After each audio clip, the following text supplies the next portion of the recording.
নমস্কাৰ বন্ধু বান্ধৱীসকল, আপোনালোকক মোৰ ইউটিউব চেনেললৈ স্বাগতম জনাইছোঁ। আশা কৰোঁ আপোনালোকৰ ভাল, মোৰো ভাল। আমাৰ পাৰ্থ ছাৰৰ জন্মদিনৰ উপলক্ষে আমি অলপমান ফূৰ্তি কৰিছিলোঁ, খালোঁ, ফটো উঠিলোঁ, নাচিলোঁ। তাৰে কেইখনমান ফটো আপোনালোকক দেখাইছোঁ আৰু এটি সৰু ভিডিঅ' আপোনালোকলৈ আগবঢ়াইছোঁ। আশা কৰোঁ আপোনালোকে সকলোৱে ভাল পাব। এটা সময়ত কাৰেণ্ট গুচি গৈছিল, এই দেখিছেনে, ফ্লাছ জ্বলাই আমি ফটো লৈছিলোঁ। ভাল লগা মুহূৰ্ত আমাৰ, সেইকাৰণে আপোনালোকৰ আগতো শ্বেয়াৰ কৰোঁ বুলি ভাবিলোঁ। কেনে পালে জনাবচোন।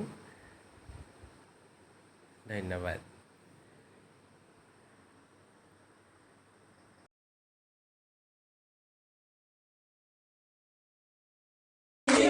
দেখিলে ৰাহু পুৰি নকবা মানুহ মাজনীয় পানী কৰা ঘৰ হাতত চৰিয়ালৈ পানী তুমি কাটোতে মাজনী হাতত চৰিয়ালৈ পানী তুমি কাটোতে মাজনী মাজনীয়